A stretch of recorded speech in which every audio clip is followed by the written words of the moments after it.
Hello and welcome everybody to this Heflatv presentation of the GG League quarterfinals between Turtle Masters and Uebelst Gaming. It should be a pretty even match as both teams actually had a quite convincing performance in the round of 16 matches. So should be some epic best of 3 coming towards us, but my name is Coucher and joining me will be Roxas. How's it going, friend? Been a while since we casted together. It has indeed.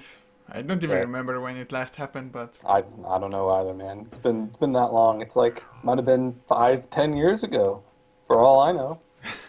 maybe, Damn, who I knows? might have been in Warcraft 3, you know? Just just kidding. But should be good. I think also if anyone's had any strats that they might have been saving, this could be it. Normally we've just been kind of seeing strats that you would kind of just pick if you were just queuing team matchmaking or something. There are those tier 1 heroes that you're going to pick and ban in the first phase, and then just kind of being like, well, I want to play Slark instead of Mirana or something like that. But I think some pretty specific things could probably come out, so I'm interested to see what both of these teams have cooking. But first pick Invoker, going to be pretty good after a Bat and Tinker ban, and then Dire Side Lycan and Doom being banned. So at least we don't have Doom, thank goodness. I hate watching that hero, man. Oh well, man. Doom definitely is picked up so damn often, but Uebelst, they go for a Faceless Void and Tidehunter. Both of the heroes just kind of surged into the competitive scene, I guess. Maybe Faceless Void a little bit later than the Tidehunter. But still, it's so rare to actually see a game where those heroes aren't banned or picked. And that just gives a crap ton of teamfight already to Uebelst. Well, the other thing too that makes Faceless Void and Tidehunter very powerful is not like their team fight. It's not the fact that Chronosphere goes through BKB and that Void is one of the best carries late game just because of Chronosphere, or because of removing base damage from Anchor Smash. What it is these heroes are really hard to punish in a lane, and we even see Faceless Void, unless he's like aggressive tri-lane against, it's really difficult to actually shut him down, even just especially the one-on-one or even with the two-on-one. He can still get experience as long as you obviously have other people on the team getting farm to create some space for him, because he's going to need a little bit of time to recover. But still, when you're doing that with one of the hardest carries, you can't do that with AM, you can't do that with Medusa, you can't do that with Spectre. It's amazing. And then Tidehunter, just with Kraken Shell and Anchor Smash, he can just stand and take almost any nuke possible. And not to mention, he's super tanky at just being a strength hero. I think his base strength is like 22, 23, something nuts. So both those heroes with their strong laning phase and as well as what they get out of it, pretty pretty rewarding and makes it really difficult to decline picking them up. Yeah, I have to agree with you there. That hero's strength is just ridiculous at the moment. Completely expecting him to receive at least a small nerf in the next patch. But we will see about that. As looking at the rest of the draft, Turtle Masters, well, picking up a Shadow Demon doesn't really Yeah, that give too much away, but I guess Invoker will be Exort now. yeah, that was the number one thing I was thinking of is Shadow. Well, Shadow Demon is just a great support anyway. And especially against Faceless Void, he's one of the best supports. Just being able to defensively disrupt or disrupt him during the duration of Chronosphere. Um, he and Vengeful Spirit both are just really a big pain in the ass to the Void, because those supports can stand back. They're hardly ever going to get caught in the Chronosphere. They can cast their spells from distance, um, and Joe, I think it was really smart to pick that up nice and early. Yeah, I have to agree with you, but do you actually think that Uebelst is gonna go for like more team fighter? Well, actually picking Mirana, so getting it for themselves, of course, as well as kind of block picking it so that Turtle Masters can go for it. It's also really, really good to have a ranged carry to supplement with the Faceless Void. Mirana in particular as well. She can also arrow out of the Chronosphere as well, so that's like 13 seconds of CC against someone, even if they have a BKB, because you can just BKB, you can chrono them through the duration of their BKB as well. That's great, and that also doesn't include the lockdown that comes just from Ravage. So I think that was probably the smartest pickup they could have had. Not to mention just this hero's gotten a little less popular. I think people just kind of got sick of seeing her, but she's still extremely powerful, and I think at least in top 10 as far as best heroes in the game, just objectively. Yeah, I think the arrow is definitely nice, like you mentioned, you can just easily shoot it into the Chronosphere, as well as just having the Moonlight Shadow once you hit level 6 on the Mirror Knight just forces your enemy supports to go for detection, which their wallet kind of can't allow earlier on in the game. Well, and the other thing too is even late in the game when everyone's wallet allows detection, you can't be perfect because gems are going to come out. Dust people aren't really going to buy that. Sentry wards are going to be rewarded. It's just one of the best tools, even if it's quote unquote countered by detection. You can't have detection on the whole map the entire game. It's just impossible. So no matter what, you're going to have an instance where Moonlight Shadow is effective, and even just 2 or 3 times if Moonlight Shadow pays for itself, it's great. And just what Mirana brings to her team is absolutely absurd. She and Luna both the moon ladies, but so Luna actually, I don't know why she fell off. She actually works really well as Shadow Demon if Turtle Masters wants to pick that up. But no, they go with the Centaur, Shadow Demon, Invoker. So this combination means anyone that Centaur and Shadow Demon find, it's dead because you have a double edge, you have a stomp, and you have a Sunstrike. And almost no one can survive that with Soul Catcher, even with like 2 or 3 points in it. So, pretty good, but like I was mentioning before, I think actually a Luna would work pretty well against Turtle Masters Draft. Or Turtle Masters Draft.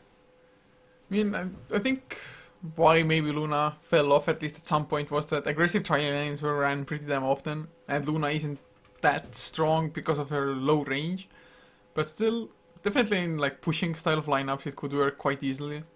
Plus, if you actually get a few items and you're going for high ground pushes, once the tier 3 goes down, the bouncing glaives just do way too much. It's pretty good.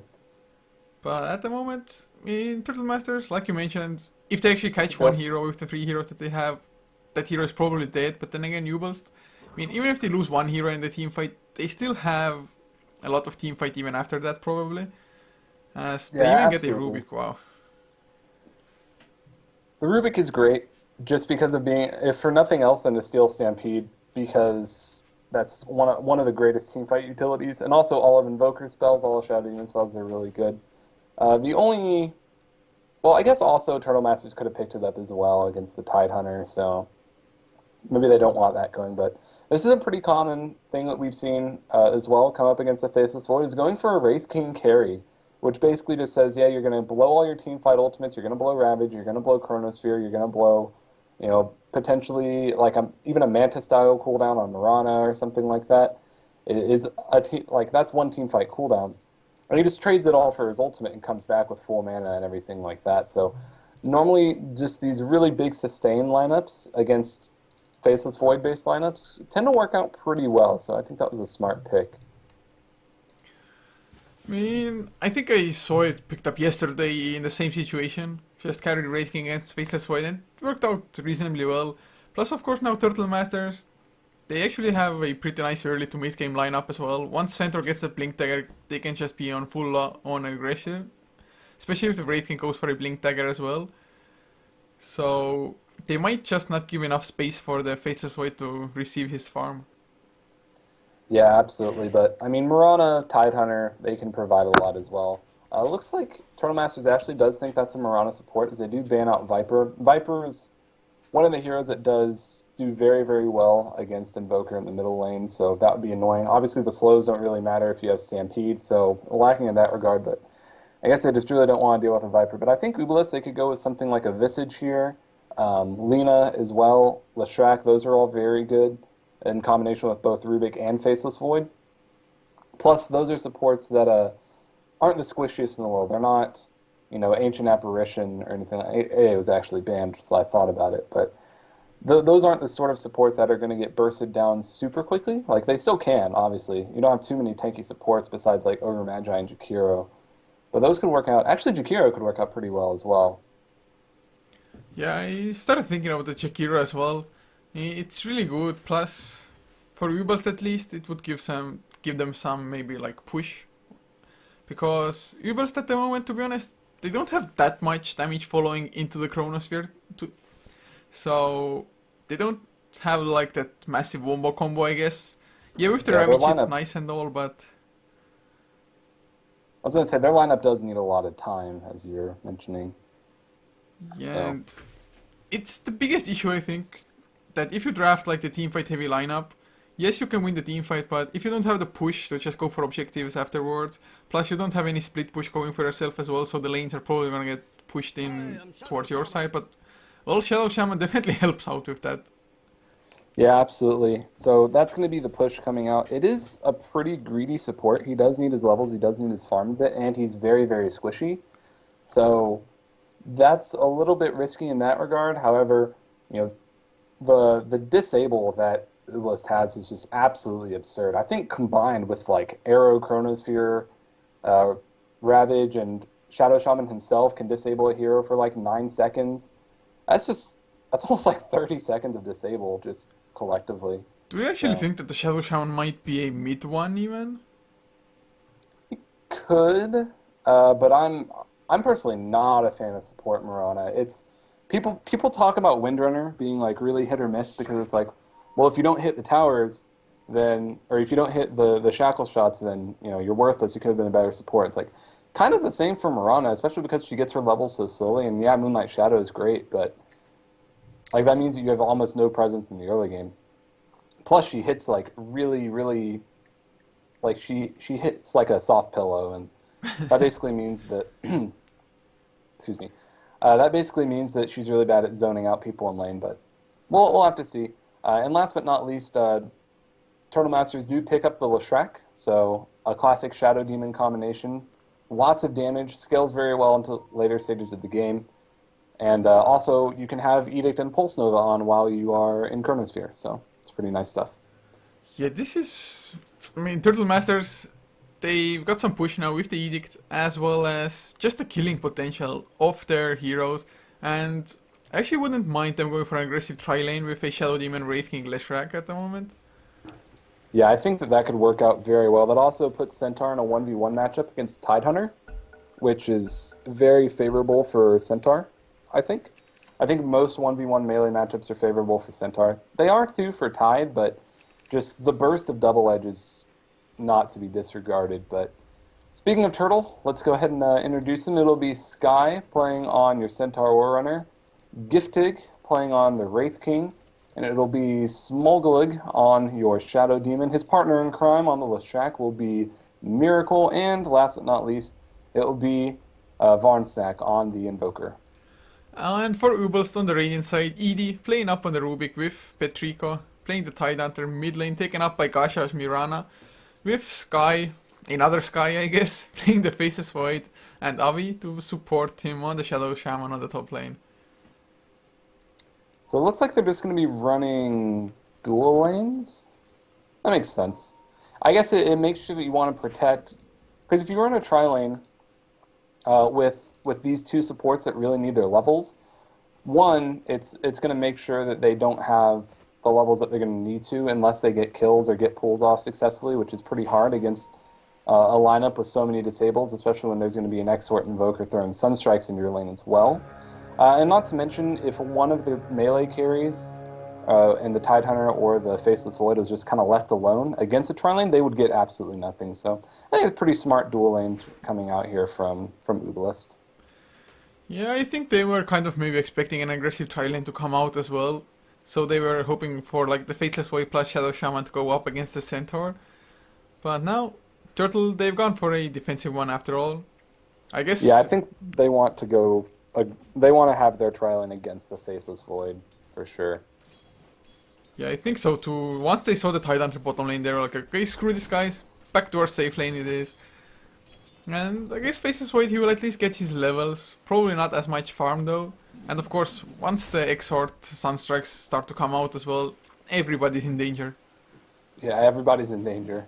That's always one of my favorite things as far as like you run an aggressive tri lane and an Invoker mid and a Furion safe lane, and that's something that like lots of European teams would do a lot.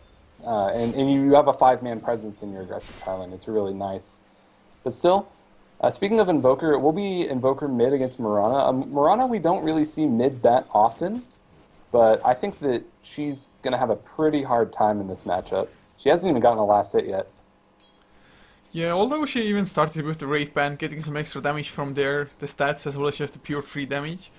But still, Invoker, especially Exort one, just has that slight last hit or damage advantage, I guess, early on. As well as maybe the Mirana just kind of failing it a little bit. I mean, you get 5 extra damage for 1 level in Exort. It's so good. Assuming you have the Exort balls invoked. And He's actually gone ahead and just gotten Sunstrike. He's gotten no points in Quas, so that's a very aggressive tell. But speaking of aggressive, we have AV here. He's waiting in the mid lane. I don't know if anyone's pinged out that he's been missing. It looks like he wants to go on the Invoker. Hopefully they can get an arrow. It's a level 2 arrow. So here it is. Here's a Shackle. Here's a Shackle. No, he's going to take a lot of tower damage. Yeah, And this he is needed sometimes- boots of speed to pull that off. Yeah, this is why we sometimes see Shadow Shaman go boots first. 285 move speed. That's only 5 faster than the 3 slowest heroes in the game, which are Invoker, Death Prophet, and Crystal Maiden, so... Oh, Sky! Oh. The stuns, both the Rayfire Blast as well as the Split Earth by the Leshek, they were so close, but... Faces Are you Void following TP this stun? It wasn't disjointed. Oh, lord. It's going all the way to the bottom lane. And it actually gets disjointed where he TP'd. Okay, never mind. So it looks like a bit of a lane switch here. They want the Void to not be against this tri-lane, and looks like they're just going to want to go on the Centaur. Put the Tidehunter back off lane, so... Good on them to switch these lanes up. I think it was certainly needed. Yeah, I think it's the only decision they could do. But oh, Time Walk Telekinesis, Skyzo taking a lot of damage, but he has the stun as Rocksnark actually gets the first blood, Hoof Stomp onto 2 heroes as well. Skyzo doesn't want to turn it around, the Shadow Demon rotates there. So they will be just fine with getting the first blood mid lane. Yeah, absolutely. So Invoker securing that with that Sunstrike, going to be really good. Help him get his Midas nice and early. Also, just getting those levels. He's about to have a level 3 Exort. So it's going to be absolutely impossible for this Mirana until she has Phase Boots to even contest in this last hitting. Oh man, it was so bad for the Tidehunter because he just rotated to the top lane and immediately got killed off. I guess just Rayfire Blast into Split Earth into Sunstrike, just way too much stun and lockdown. Although he has Kraken Shell, but on the first level 600 threshold, which is almost all of his HP pool anyway. So you just can't get rid of the stuns as fast. Yeah, I'm not sure why he got the Gush, to be honest. Like we see a lot of people actually just foregoing that early on unless they're in a 1v1 matchup, just because level 2 Kraken Shell actually scales considerably from level 1. Yeah, it's 50 and then plus double the damage reduction, so I think that is really powerful at the early levels, especially when 50 health is a significant chunk of your HP at these earlier stages of the game. Yeah, and especially since he didn't go for a Stout Shield either, so the second point in Kraken Shell would have just mitigated a lot more damage from that already. So I guess him just starting it 1v1 more or less against the Centaur. He went for a slightly different item and skill build because of that, and now, since they had to rotate the lanes around, it definitely hurt him. At least he is level 4, so XP wise, he's probably going to hit the Ravage still pretty early. Well, Tranquil Boots now picked up on Centaur, so he'll be starting to work towards his Blink Dagger, and I think both Rubik and Rasa both have their boots, so looking pretty good for them. And top lane, it looks like Miracle, he's getting really aggressive with his Diabolic Edict. He has a Split Earth, he's waiting to cut him off, and there's the Anchor Smash. Gush is there as well. He's not going to go for it. And he has his boots too pretty soon. Yeah, Gifty probably going to give him a healing cell. Yeah, just helping a brother out. That happened to me in a game earlier today. I used a salve on my lane mate, and then he salved himself, and I was like, damn it! I mean, just that's what you get for trying to be nice. Exactly, right? That'll teach me to ever use salves on people again. It was just one of those games, though. It didn't matter if that was any tell as to how that game actually went. But actually, looking at the mid lane now, the Invoker is actually behind in last hits, 12 and 8 compared to 14 and 9. So Gush on the Mirana has been picking up some slack. Of course, bottling up, maybe using the Starstorm to just continuously farm as well. But do you think? I think part of that is Invoker concentrating really hard on Sunstrikes, because you see him like sit back, and kind of pull back behind where the bridge is right now, and he just looks around the map, and you do miss last hits while you're doing that. Of course, it's worth it, and that's why you go Exort in the mid lane, but still, some of that can be hurting him a little bit, and just, I think mostly just merits to Gasha for being able to do that. Yeah, definitely been picking up his slack. And do you think that the Wraith King is just gonna go for Blink Dagger straight up now after the power trades, or is he still looking for like a Hand of Midas, which is so common for carried Wraith Kings? I think if you're picking up the treads, I think you want to be pretty aggressive, and he's probably thinking if I'm just pretty aggressive, I can gain my levels that way, because he has a lineup that really tends towards that and kind of rewards being aggressive. So I think that's probably what he'll go for. Probably just go straight for that Blink Dagger. When Miracle going aggressive on Betrico, but Tidehunter gets away because Miracle actually got blocked by the creeps as well. At least keeping Tidehunter a little bit out of XP range, although he's like one creep away, maybe two, from hitting level 6. Yeah, absolutely. And he picks up his Arcane Boots, so he will have the mana for Ravage.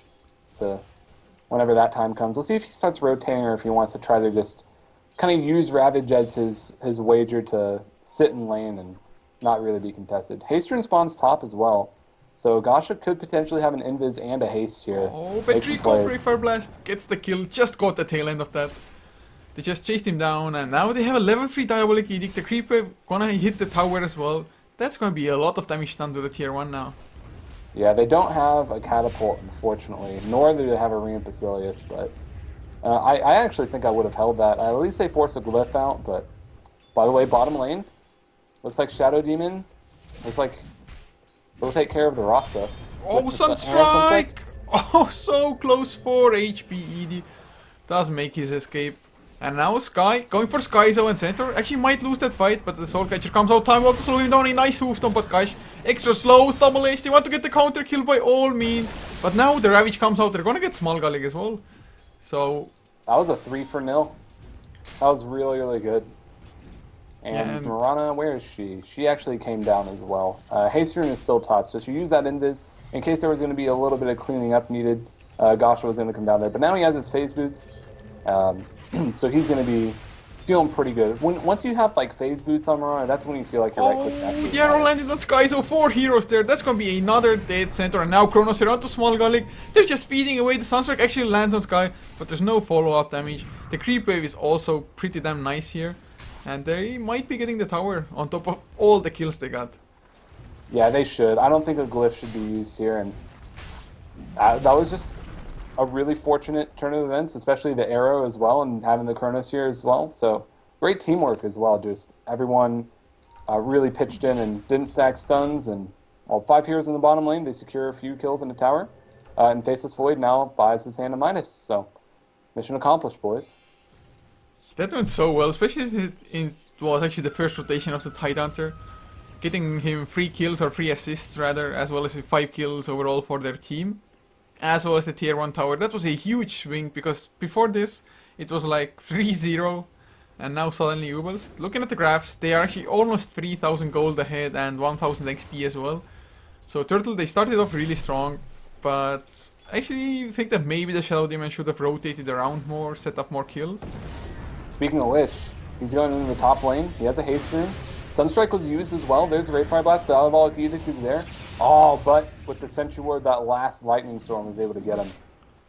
Yeah, that was just on the edge of the Sentry already for Tidehunter, as well as I think the Mirana's Invis was just about to kick in as well. But of course they had the Sentry anyway. And from this, may get the tier 1. They don't have glyphs, so this is what I forced earlier. Also, Rubik comes. Is he level 6? No, he's not, but there's a Fade Bolt. And one more right click. Going to be able to secure the kill on the Lashak, but not before he gets the tower. Now, Wraith King, he has his ultimate, and he was able to kill the Shadow Shaman. To be expected, though, especially with that one early point and crit. Pretty good stuff. 150% for free. And that buys... The important thing, though, is Rubik buys his Arcane Boots after that, and he's almost level 6 now. Yeah, I mean, he has such a nice spell to steal as well from Giftig already. You can 100% get that Ray Fire Blast, which is a solid 2-second stun and a slow. And it's an 8-second cooldown, which normally it doesn't really matter too much for Wraith King because he doesn't... Well, they're going to pop his ultimate here. Telekinesis going to be thrown back, and do they continue to fight this? They could. They do have Ravage, but not going to blow it. Just going to know that now his ult is on cooldown for about 4 minutes. And Potom, mid lane, she's going to be going for drums, has already picked up the Bracer, so Phase Drums, Aquila. Just the normal build from Potom these days, probably going to go either into a Manta style or into a Maelstrom. Whereas Invoker, he picks up Phase Boots on an Exort Invoker, which is not really super common just because you have such heavy right click anyway. And normally you can just kind of deal with brown boots, and the movement speed is kind of a whatever thing. If people really care about their movement speed, they just usually go for boots of travel right away. So he's going to have a very delayed hand of Midas. But smoke in the mid lane from the Tidehunter as well as EDE.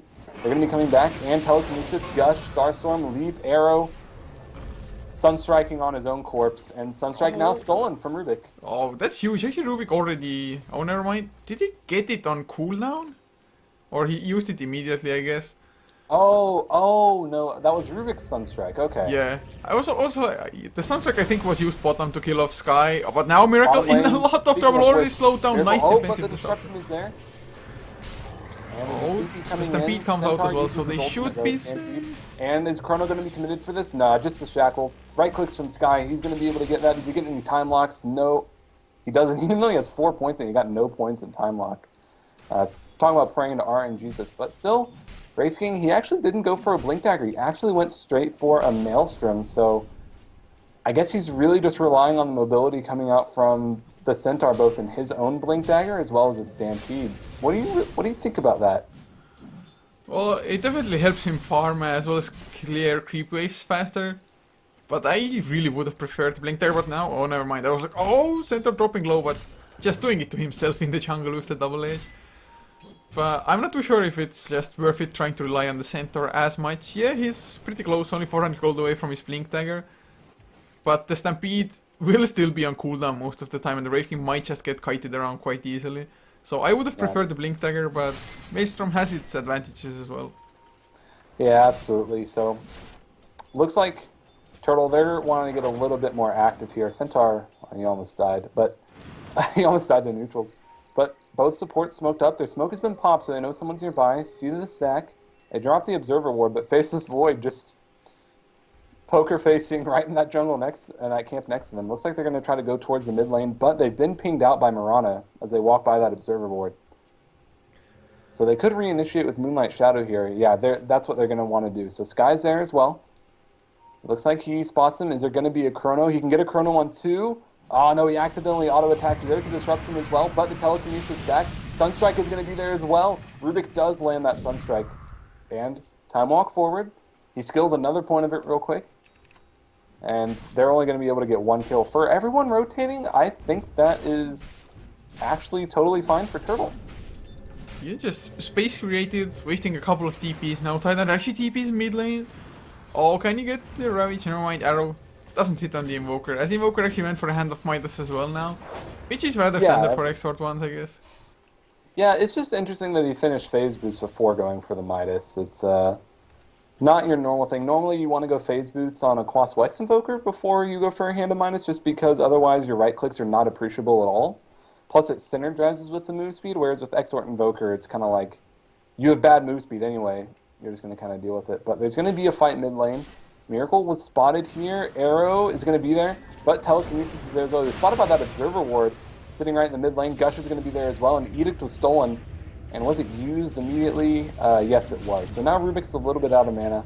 He's going to be getting closer to his Blink Dagger, but this warding from Uebelst is paying huge dividends. They're very, very intelligent with it, and it's already gotten them 2 or 3 kills, as well as gotten them to avoid some ganks, whereas I feel like Turtle's warding hasn't really gotten them the same return on investment just yet.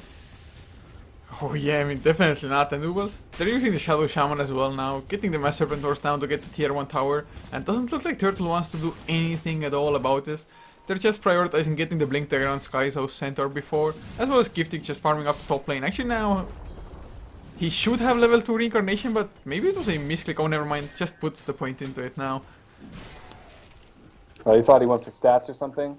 Yeah, I was like, oh man, didn't pick it up. That is the worst at level 11, because hitting level 11 through, going from level 11 to going from level 11 to level 12 is actually pretty difficult as far as how long it takes, especially because once you are at that level, usually there's a lot more roaming, a lot less farming, so your EXP kind of takes a little bit of a dip, but fortunately he did not do that.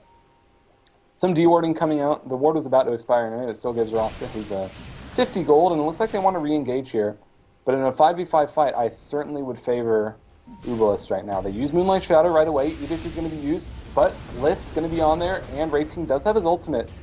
But since he was lifted into the arrow, it's like a 2-second stun. And it looks like they want to back off Invoker. He'll be going for his Necronomicon or a 4th staff, as he's already picked up a Staff of Wizardry.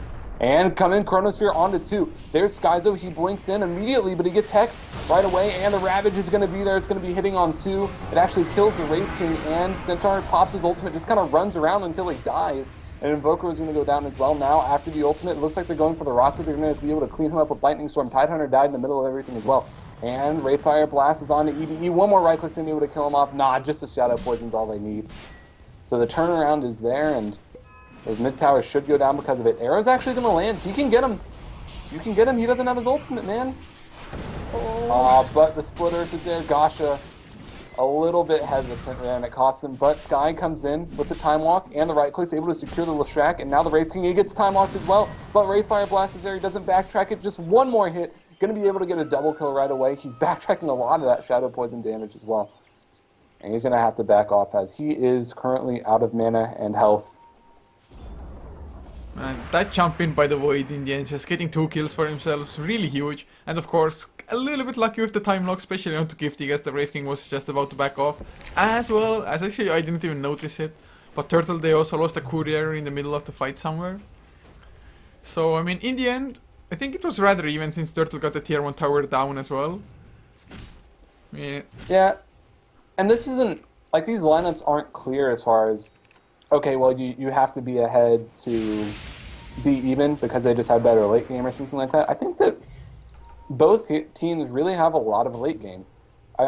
Obviously, it's really hard to disfavor a team with a Faceless Void as far as their late game is concerned, just because of the power of Chronosphere, as well as the power of Moonlight Shadow and Ravage is just ridiculous, especially when BKBs just aren't around. Refresher Ravage is just so much crowd control. But still, Turtle with the Wraith King, we've seen it do very well. Invoker, one of the only heroes whose spells actually will scale from level 17 to 25, and Shadow Demon and Leshrac, they scale very well in the late game as well for the supports that they are. So I'm not exactly sure who I would favor just on paper.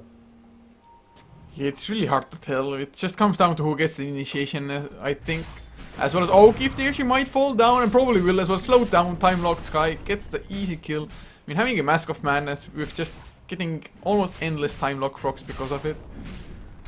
Yeah, that's pretty nice. Have you ever seen Piran Flax's video about Faceless Void? I actually have not.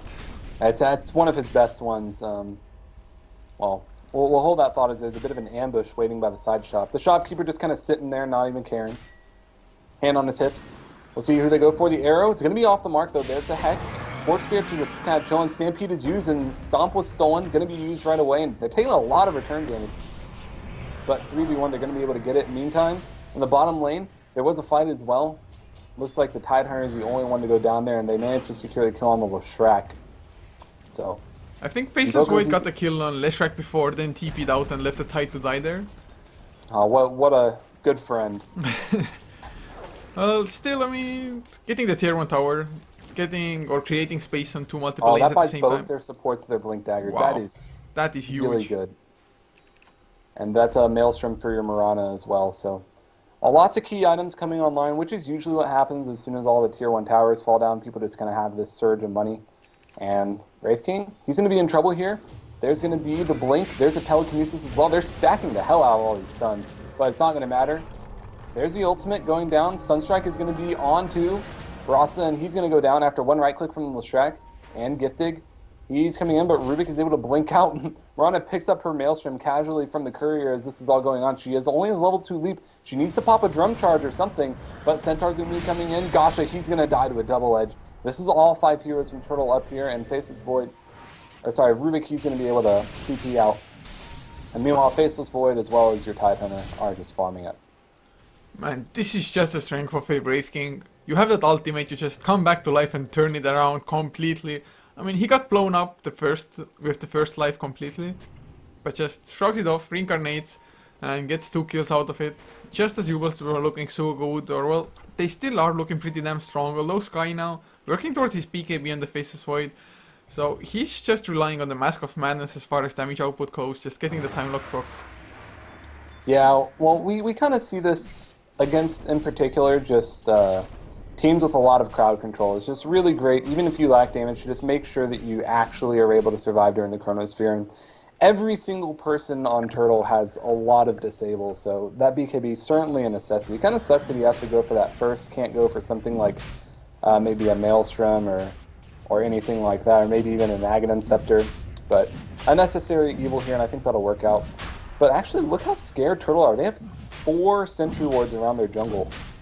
5 Sentry Wards. They're going to be able to secure Roche after having that, but after all that security, their supports are just poor, and they don't have a whole lot of mobility, and they're just still trading evenly. Like, the warding investment that they've had, just like earlier, it just seems like Uebelst is getting more out of their warding. Oh yeah, I mean, Uebelst definitely kind of surprising me, especially since Turtle, they had such an aggressive lineup to begin with. I mean, early game should have been theirs for the taking for sure, just Shadow Demon rotating around, maybe together with the Leshrac, Sunstrikes, getting multiple of kills. But didn't happen at all. Uebelst, of course, the first rotations that they made towards the bottom lane, got a complete tri-lane wipe there. As well as from there on, they've been taking smart trades, at least most of the time, as well as going for the objectives, and now the tier 2 tower, it's extremely likely to fall now that the Mass Serpent Wars are down. Yeah, for sure. And that's just the power of their lineup with the ultimates that they have.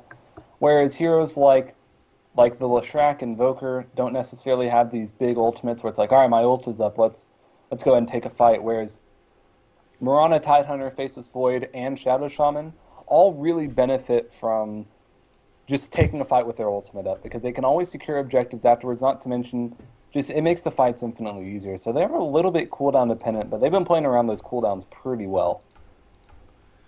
Yeah, and actually, correct me if I'm wrong, but I think we've only seen that one Ravage, or I guess there was a second one mid lane maybe at some point, but I mean, he hasn't been using it that much. But then again, Turtle, they haven't been really grouping up for a proper team fight anyway. Yeah, he hasn't been super trigger happy on it, but I think the strength of a good player with a good teamfight ultimate is to not be scared to use it, because if you can use it to secure one kill, you know, great. Like, obviously, if you're fighting 5v1, you obviously don't need to blow a Ravage, but when there are 2 or 3 heroes there, it's fine. Just blow a Ravage. It's not like you have nothing else to offer for the next 2.5 minutes. You have Anchor Smash, you have Gush, you have a lot of mobility, so I think it's both good and bad that he hasn't used Ravage that often. I guess it's also the threat of having a Ravage is something they're trying to use a bit more than Ravage itself. Kind of the same way you'll see Enigmas with their black holes work out. But still, I would have liked to see him a little bit more, use Ravage a little bit more liberally. Yeah, I completely agree that it works like I exactly said, like the Enigma black hole a little bit, because you don't want to team fight into a Ravage, it's just a given. But now Uebelst, they're already pressuring the tier 3 towers, as Aegis is there on Broxnak at least. Has Yeah, trading a tier 2 tower for Aegis is not worth it, in my opinion. It's just that even if Invoker comes back to life, probably the rest of the team actually might be already dead from that point. But what do you think Invoker is going to go for as his next item now? He has 2.5k gold in the bank. I mean, usually on Exort Invokers, we'll see either a Scythe of Ice or Necrobooks after your Force Staff, but I think in this case he probably wants to go for the Scythe of Ice, in particular against the Faceless Void or just any of the cores as they blink in, whether it's Faceless Void in the Chronosphere or the Tidehunter as well. So I think that would be great, but what really interests me is that he has no points in Wex right now, so his teamfight utility is actually like completely useless, but he goes for the Necrobook first. So he's just looking to summon Forge Spirits and right-click dudes, which I'm not the biggest fan of, because I think that Turtle does need a lot more team fight, and he's really the only one that can give it to them. Just 1 point in Wex, man, just one. Oh man, it's just going greedy at the moment. Oh, they get the stun on Edie, should get an easy kill on the Rubik double edge to secure the burst. And, well, with that one pick-off, maybe they can get an objective on the map, but then again, all the tier 1s are down, and tier 2s are just too scary to push. It's a level 10 Rubik, he's going to be back in like 10 seconds anyway, so I think that's totally fine. At least Wraith now picks up his Molnir, so he's going to be doing having an appreciable amount of attack speed, so he's going to start getting a little scarier. As far as his next item, he probably goes for something like the Assault Cuirass. Normally we see like Assault Cuirass, Abyssal Blade. Tidehunter gets stunned. They have the Lightning Storm, another stun. The Kraken Shield already procced once. Melee proc a second time as well. It's not gonna be enough. And now Ravage, or at least rather no Ravage for 45 seconds. So they're gonna get tier 2. Although it's gonna be a trade. I mean, it's still fine to trade.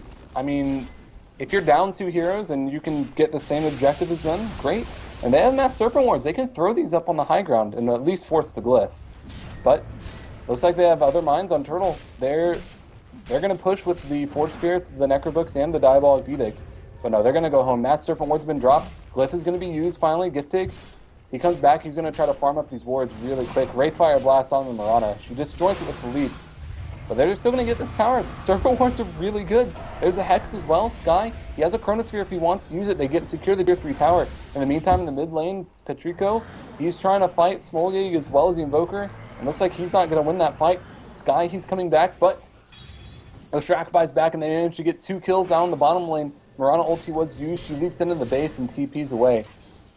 So was Chronosphere used? No, it was not. So I'm not sure exactly what happened there. I think just a little bit of initiation coming back as we had 2 fights going on. But I think that certainly favored Uebelst.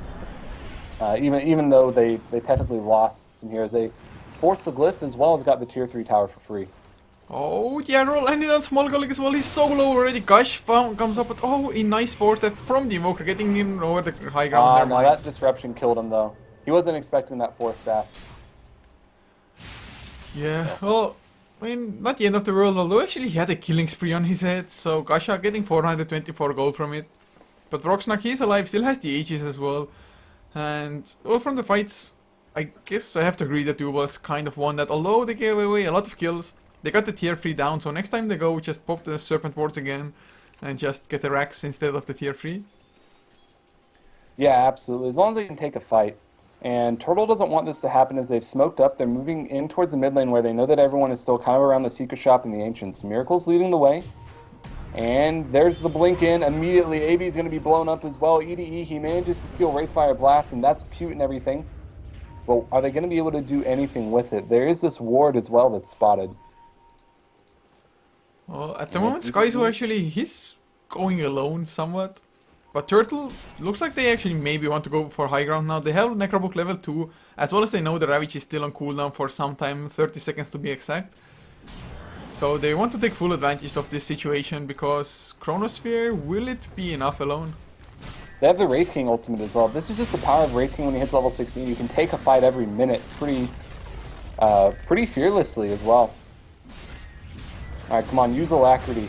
Well, never mind. Sky's going to come in, but he gets stunned immediately. Only gets Miracle in the Chronosphere. The Starfall's going to do a pretty good amount of damage, but Sky, he had the Mask of Madness activated. He took so much damage in Rubik. He steals Stampede, uses it right away. The Mass Serpent Wards were had to drop defensively. Wraithfire Blast onto AD. He's going to go down. Ravage is going to be used. Just came off cooldown. Anchor Smash able to secure a kill on the Lashek, but there's a Demonic Purge as well. Patrico, he's very slowed down. He uses the Anchor Smash as well.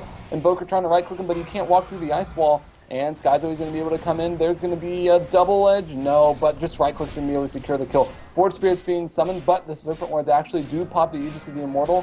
Giftig, he's just going to town on the racks. Blink, Wraithfire Blast is tried to use, and these Maelstrom procs as well. Doing a lot of damage to all of these non-BKB carriers. And Turtle, they're hitting such a good timing here with the Wraith King level 16. Oh yeah, indeed they are, and it was so ridiculous how the Mirana actually escaped. The Wraith King got the Wraithfire Blast on him, wanted to go for that last right click to actually get the kill since Mirana actually survived with 6 HP. But just as he was about to right click, the Telekinesis, which was I think either on the Centaur or the Shadow Demon, so the Shadow Demon actually landed on the ground after the Telekinesis, stunning out the Wraith King just before the right click hit. So effectively they should have killed the Mirana there as well, but still Turtle, they don't lose as many heroes, especially considering it was a 5-man Ravage there. Yeah, absolutely. A shame that it wasn't really that well timed. But now Invoker does have his 2 points in Wex, so he could actually, like, Tornado and all that stuff. But I'm a little disappointed in the lack of teamfight I'm seeing out of the Invoker, just because Exort Invoker has so much magical damage at this stage of the game. Oh yeah, I mean, having the pipe as well for them definitely helps, and like you said already during the fight, the Faceless Void just got stunned up immediately after he went for the Chronosphere. Before he got his BKB activated, he actually escaped with like 70 HP or something. And now, died. they actually Oh, hoof stomp is Stun's off gonna target. miss. Stampede is gonna be used, but he blinks, finds the surprise in the trees. There's a Wraithfire Blast as well. Sunstrike, not gonna secure the kill. Edict is gonna be able to get it.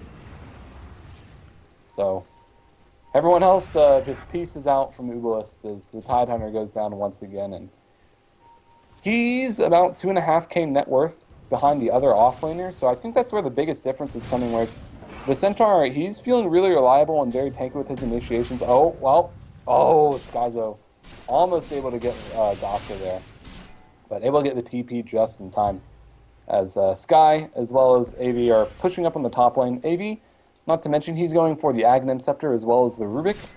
So it'll be a while before they get those, but the team fight will get a lot better if they get those before the game is over. Oh yeah, I mean, Turtle, looking at the graphs as well, I mean, gold graph, I guess it's not that huge of a swing yet, but still like 4 to 5,000. Now with this tower going down and a little bit extra. XP, suddenly Turtle till 10,000 ahead. I mean, it looked pretty nice for Uebelst, but suddenly, I mean, Turtle, they just have too much sustain in the fights. They're so damn tanky. 2 lives, of course, on the Wraith King as well, who gets stunned up now. They might get the first life without anything actually in return. And the last tower, it's never mind. Aggro diverted, now getting healed up by Bjorn.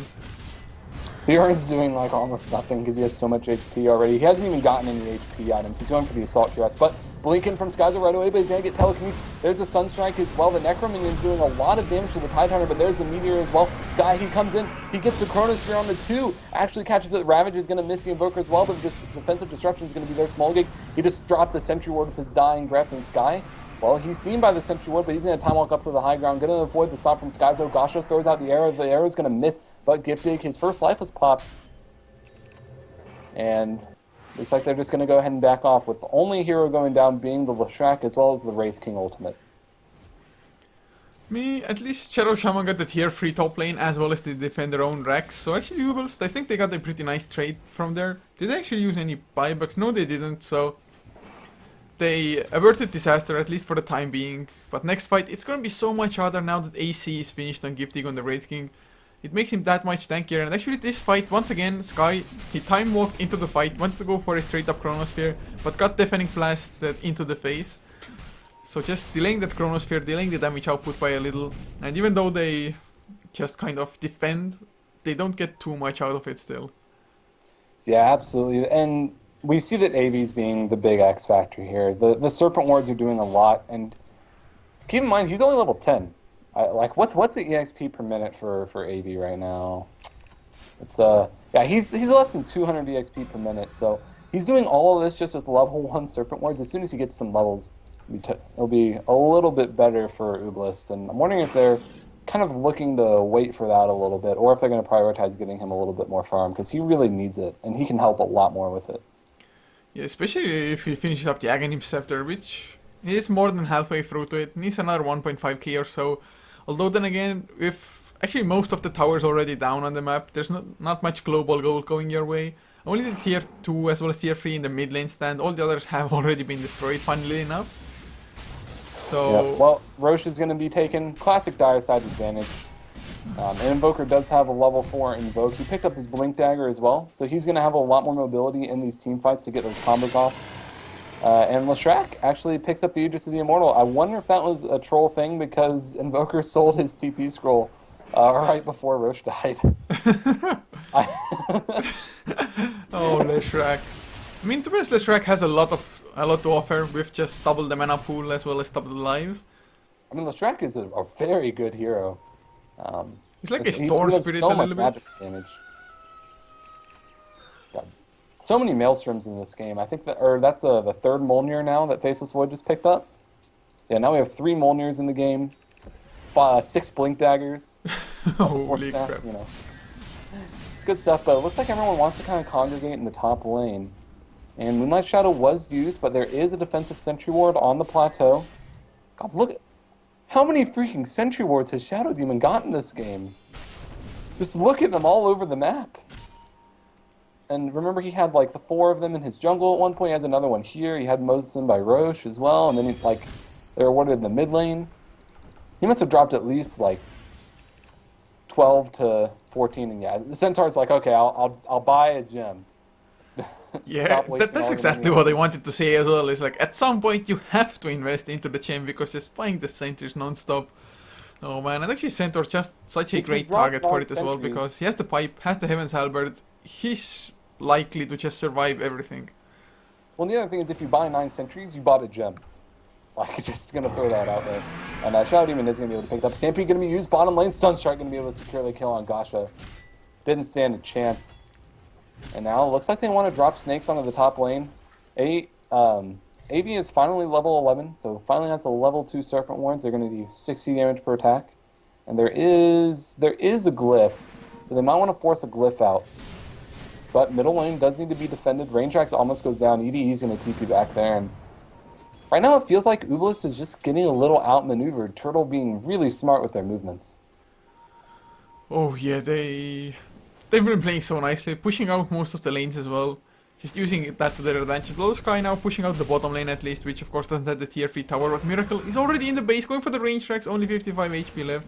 And actually, Edie, he's picked himself up a point booster, so is he going for an Aghanim's on the Rubik? Yeah, he had that point booster a while ago. He's going for that Aghanim Scepter.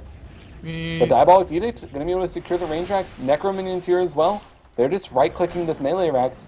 Shadow Poison is there for some reason, but looks like they're going to be doing a lot of damage to this, if not just taking it. This is not even backdoor because there are creeps in the mid lane, and Wraith King comes in, gets a Soul Catcher on the Tide Hunter as well. There's the Stomp as well. Stampede is going to be used, but there's an immediate Hex, so that's a fast chicken in the backside. Chronosphere is going to be able to secure the kill on the Shadow Demon is back. He's going to use the BKB. Ravage is there as well, but the gem is dropped, and that's just the able to be immortal. Skyzo, he comes in, so Leshrac is coming back with full mana for Pulse Nova as well as Wraith King, whose life went down. The Rax did go down in the meantime, and Snakes was forced to be dropped defensively, but this is 2 lanes of Rax now, as Gasha does have to buy back anyway.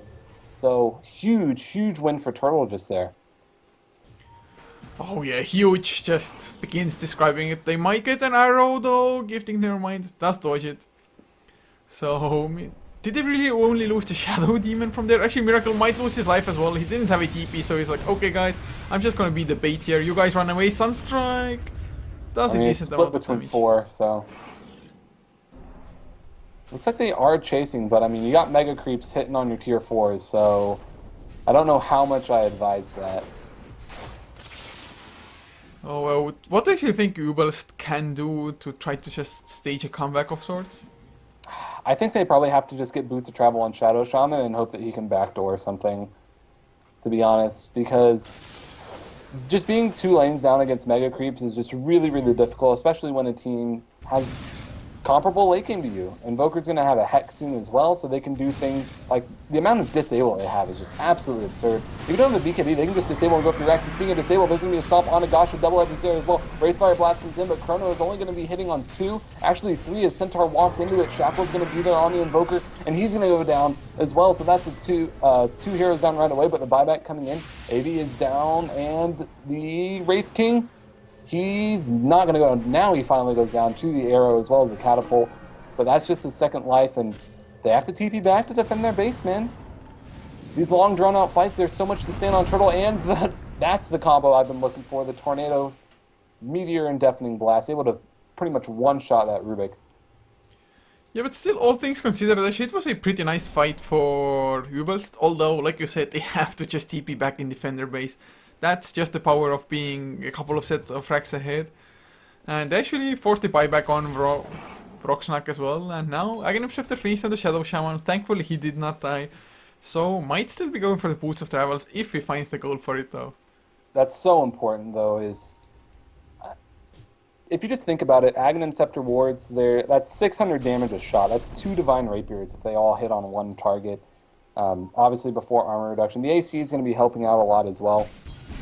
But still, Shadow Shaman can do a lot if there are well-placed Serpent Wards in the fights, and he catches people with the disables before they have BKBs. Heroes in particular, such as the Centaur and the Invoker, would be the main targets. He's going to will there be a Stampede. stun? The Tornado! Oh, it just gets the TP out before the Tornado connects. I'm surprised he didn't BKB TP. Yeah, I was pretty sure he's gonna do that as well, but I guess he felt like, okay, if I waste my BKB duration now and don't have it for the next fight, we're lost anyway. Well, the thing is, it's only a 60-second cooldown for his BKB at this point, so just because his BKB is so low, but he got out regardless, so that's all we have to talk about. But as we're looking at these last racks, we do have buybacks on almost no one, actually. The only ones on the rating that have buyback are Rubik, Void, and the Tidehunter, which aren't really the best heroes to have the buyback on, but there's a second Wraith King life. This is the beauty of it. If you have the second life, you just hit the racks and don't care. They're the ones that have to come to you. And they are. Wraithfire Blast is there, Anchor Smash as well. They're going to telekinesis him, bring him back, and pot him with the right clicks. And they're going to force him to back off, but still Necro Minions being used. And that's a 2 HP tower. Might as well deny it, man. They're going to get it. Oh yeah, I have to agree, just it's inevitable. I mean, 2 HP, it's not like you have a 3 in Protector or anything, and the Moonlight Shadow, but it's under a Sentry Ward, and Turtle, they're already gone so far. I guess maybe the third Roche on their agenda, get the cheese as well as the Aegis, and then just come for the finishing push.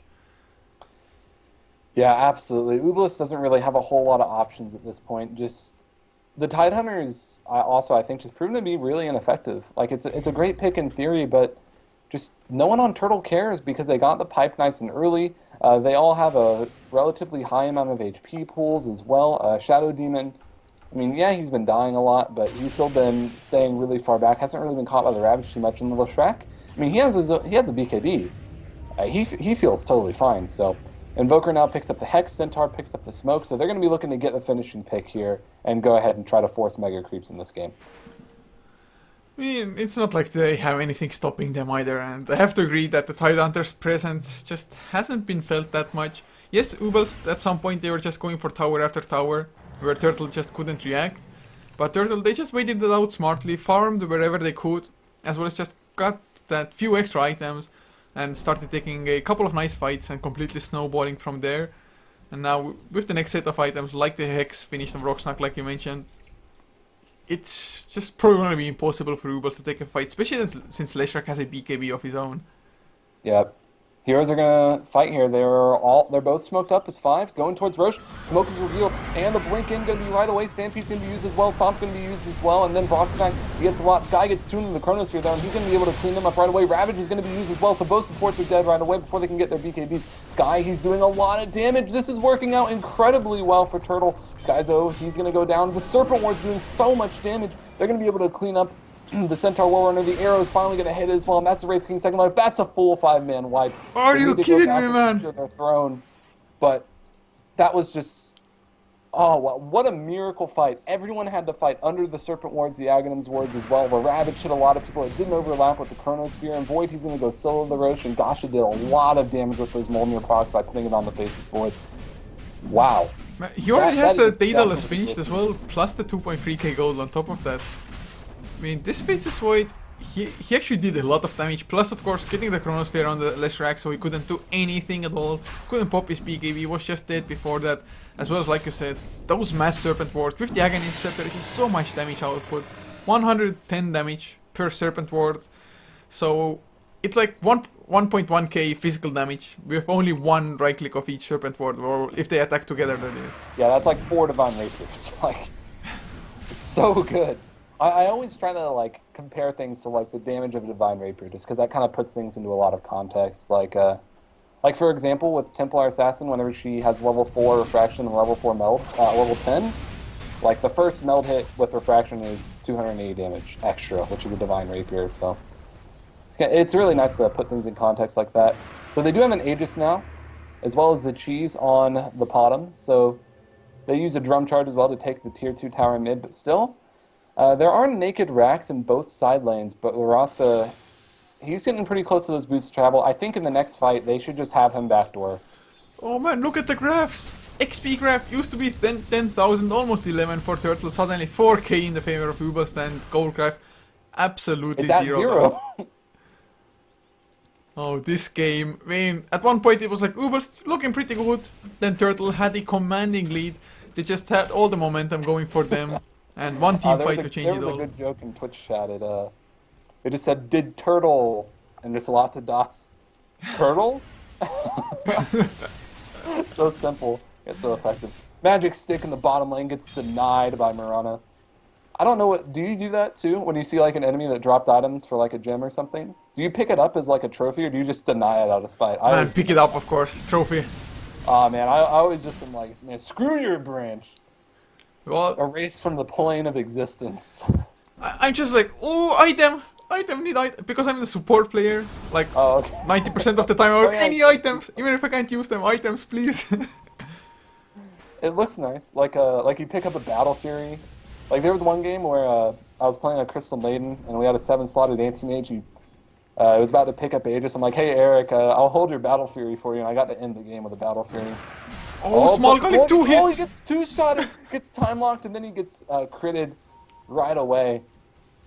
But still, that's just a Shadow Demon. He's only level 13. He'll be back before anything really happens. And this is the other cool thing that, as well, of having these Molnirs both on Mirana and the Faceless Void, is they have insane wave clear.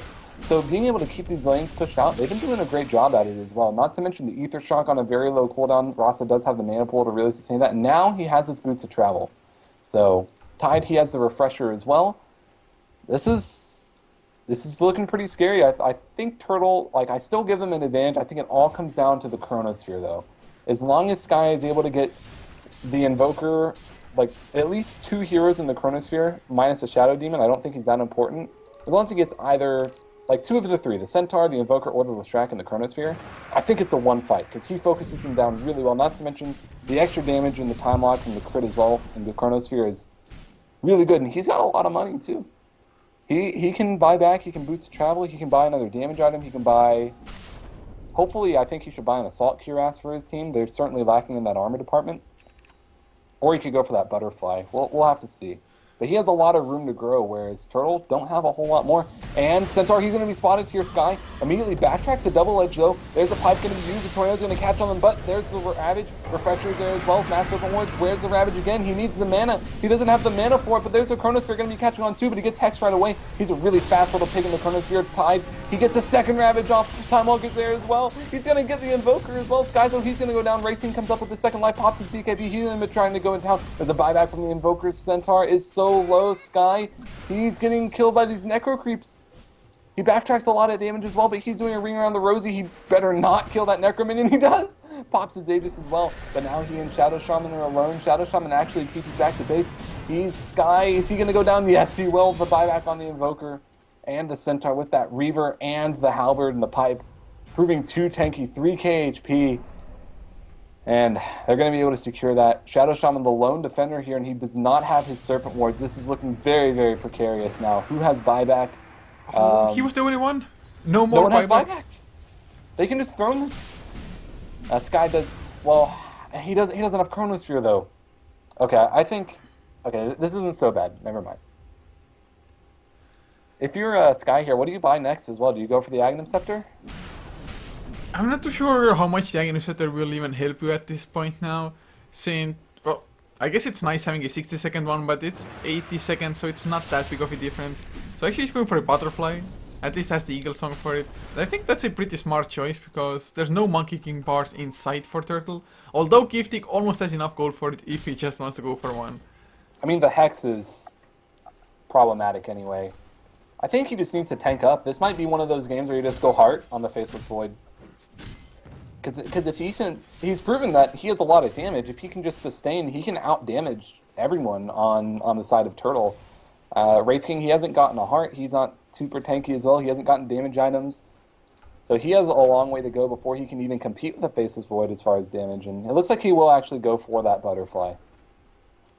I mean, he had a Eagle Song already, and to be honest, I didn't notice that. I thought he was just holding on to the gold. My mistake. Yeah, I kind of have to agree that maybe just tanking up would have been a little bit better. I mean, yeah, sure, It's getting still a a lot of armor 35%. at the very least. I mean, 35% evasion, yes, it's nice in theory, but I mean, since his PKB is only down to 4 seconds, you can't really rely on that anymore at all. Especially with like hexes coming out. Already the Deafening Blast just disarming you is so damn nice. As well as once your PKB ends, Skyzo also activates the Heaven's Halberd on the Void. Yeah, I think he needs to go for the AC, though, just because he's depending on the Mask of Madness so much for his attack speed, and it's really been hurting him, especially because there is a lot of physical damage now coming out from Invoker, as well as the Centaur Warrunner, who are both hitting around 250 each, and they aren't the carries. They're actually hitting harder than the Wraith King himself, so if he goes for that AC, he's also going to mitigate that AC advantage, and also going to get a lot of attack speed that isn't going to give him that amplified damage, so... Plus AC boosts up the Mass Serpent Burst damage as well. Yeah, absolutely. AC is just one of the best items in the game. I think we had this discussion before. We were talking about like what we thought were the best items, and like AC was the first thing I thought of. It is ridiculously good, just tanking up your entire team, especially against the amount of physical damage. Although Turtle, they actually have a pretty nice mix of physical as well as magical. And That's just the power of Invoker, man. He has so much magical damage. Like, and you also past the 35-minute mark or so, whenever everyone hits level 16, you really see spells fall off, which is why items like Vlad's and stuff are super good. And Invoker just having his spells scale so well later on in the game is just one of the best things about him. Not to mention having such a huge mana pool that he can do things like buy a refresher and do somewhere around like 2,000 magical damage just in an instance. So that's why I like that pick so much. Even if he isn't as powerful in the laning phase as he once was, we can just prove how effective it is being as this game gets later and later. by the way, Wraith King, he has the Basher as well as 3.6k in the bank. Do you think he'll actually save for a buyback, or is he like, okay, I got a reincarnation anyway, I'm just gonna get straight up Abyssal? He probably doesn't need the Abyssal. I think he probably, if nothing else, sells his Blink Dagger and maybe gets a damage item. Like, he can actually sell his Blink Dagger and maybe go for just a casual Demon Edge to see if he wants to go for a Divine or wants to go for the MKB right away. But as far as the Abyssal, they have the Centaur, they have the Hex and the Invoker, and the BKBs are so short, I don't think he necessarily needs the Abyssal. I think the only reason he would want to go for that is if he doesn't want to take up another item slot to get that extra damage. Abyssal does give you that plus 100 damage, so that's nice. But I think for sure he's just going to go for damage, not necessarily get the Abyssal Blade just for the lockdown. I could be proven wrong here. He's walking towards the secret shop with 3,800 gold. Well, the Roche is up as well, and Uebelst, they already wasted their Moonlight Shadow, so they actually won't get to the Roche, at least they shouldn't be able to, because the lanes are pushing in from mid as well as bottom lane. So yeah, Classic Turtle, they know Dire Roche is up. advantage. So with this Aegis, as you were talking about, he probably won't just save for buyback. Unless they want to give the Aegis to the Centaur, who could be good. Leshrac could steal it again. But I think it would be best on Invoker. He's just one of the best heroes that come back with a full mana pool. But they're going to give it to the Leshrac, it looks like. Yeah, they have cheese as well though, so Skyzo picks up cheese on the center, and well, he's not gonna get bursted down anyway, even if he gets caught in the Chronosphere. He has 3.8k HP, he's just not gonna die there, period, and once he comes back, just pops the cheese and... Return damage is a lot when you have almost 200 strength. It's 180 strength, I think, 179? Something like that. But Uebelst is doing really well for how long they've been 2 racks down. It's just absolutely absurd. And this is just the power we're seeing of Void late game. Like, if your net worth doesn't matter when you're stuck in the Chronosphere, for the most part, so... And now he finishes up the Butterfly. He knows that he does not have buyback. So well, it would have been up in 20 seconds now. So I'm not too sure. I think the Butterfly is fine. Oh, the first Blink in. Ravage going to be used. There's a Refresher as well. They're going on to Miracle, but he actually gets Tornadoed. That's the Aegis gone right away. But Sky, he gets Hexed and he gets Disarmed. So let's see if he can get the Chronosphere onto 2. He gets it onto 2. He's going for the Invoker right away. Invoker does not have buyback. Skyzo, he's going down. Look how much damage he's taken, even though he has 3,700 HP. In the backside of the fight, it looks like Wraith King lost his second life already. And Sky is going down. The Spite Sunstrike was there. And Sky, is he going to go down? So much backtrack, so much evasion. He's going to live! Time walk in 1 second! He gets away back to base. In the meantime, there's a couple Blink Daggers. They're going to be chasing the Centaur right away. He tries to stomp and double edge, but it's going to be stolen by Rubik. He doesn't necessarily want that right away. He's already eaten the cheese. Meanwhile, on the backside, in the base, it's actually going to be taken Invoker. Never mind, he did have a buyback. He's come back right away. He actually got a Ghost Scepter super defensively there. Skyzo blinks. Going to go on to 80. Going to be able to clean him up with the double edge as well. Ice Wall onto your Tidehunter. He's going to be trying to TP out. Just invoke Cold Snap, man. Ah, he finally got it. And so with a couple buybacks, Wraith King does have buyback, Leshrac does have buyback. The only one to go down there, ultimately, was the Shadow Shaman. This is looking really, really stressful for Turtle right now. Oh, yeah. Sky, the Butterfly making the difference in that fight. If he didn't have the evasion, absolutely. the Wraith King would have killed him before Sky actually managed to just escape or get a few right clicks in return. So man, just paying off, and now suddenly, with just a little bit more farm, he will have enough for another buyback as well. And Miracle, he just lost the Aegis immediately. And this was such a beautiful initiation overall by the Tidehunter. He just completely won the fight for them. Yeah, absolutely. And just the I keep coming back to it. Just the power of Chronosphere late game. You instantly get two heroes, and it's not like Doom where you just kind of wait it out and maybe your team can help you or anything like that. Nah, you can't. There's not a whole lot of helping people in Chronosphere, especially when the main person to help people in the Chronosphere is Smallgig, and he's the one dying a lot. He dies almost just to Maelstrom procs alone, just standing in the vicinity with only 1k HP. So it's just the Faceless Void pick really paying off in these save the Do you game. think that he should be investing into a new BKB as the next item, or? I think he just needs to go for the AC. The BKB is great and everything, but the fights are going to last longer than 10 seconds. And I think as long as he just has enough damage and he can out-damage him, the BKB's not really good enough. Speaking of BKB, he pops it right away to avoid the Wraithfire Blast. But still, just a 4-second BKB, so a very short cooldown. And Tornado's going to be evaded, Gushes there, and Wraithfire Blast. Arrow's not going to hit. Wraithfire Blast now stolen, but Kikiko, he does have Refresher Ravage if he wants to use it. He knows that the BKB is down. Chronosphere's going to be coming in, and Skyzo, he's going to be the only one caught in it, though defensively disrupted as well. And Miracle, he comes in with the Pulse Nova. Ravage is there. Is there a Refresher? Yes, there is. And Ravage is going to be used again. But 2 down. Only buyback from the Mirana coming out. And the Refresher, or the Serpent ones, doing a lot of damage. Invoker comes in. Moonlight Shadow is there as well. Void is down. Does he have a buyback? Yes, he does. He uses it right away. And Skyzo, he's going to get sent up with the Wraithfire Blast. Patrico, he's there as well with the Anchor Smash. He has it again. Double Edge is stolen, but it's so hard to focus down Skyzo. He's so tanky. Leshrac goes down in the meantime. Invoker is really low as well. He manages to get out by the skin of his teeth. Skyzo, oh, the arrow doesn't hit. But still, even with all these one... Oh, the Sunstrike! Kills a Rubik from base. Or from the mid lane. Oh wow, man. This fight again. Uebelst, actually they used 3 buybacks there. Well, Rubik now, maybe not as necessary, but I guess they feel like they... He just wants the timer down. Even if he doesn't need it, he just wants that timer down. Yeah, I think they might just want to pressure now Turtle into a few buybacks, especially for gifting on the Wraith King. And man... We're up on a new set of drums. Huh. Wow. I'm not too sure if that's worth it, but he doesn't have buyback. He couldn't have finished any other item, so maybe they are going for like the def push now. Well, the thing is, if you want to get an item that is going to help you in the game in a push like this, you get a Vlad's, even if you're not melee. The bonus damage and the bonus armor makes Vlad's one of the best items in the game, especially for Void, who has so much agility right now. He's 184 base damage, so a Vlad's would have been like a free Demon Edge and a half for him.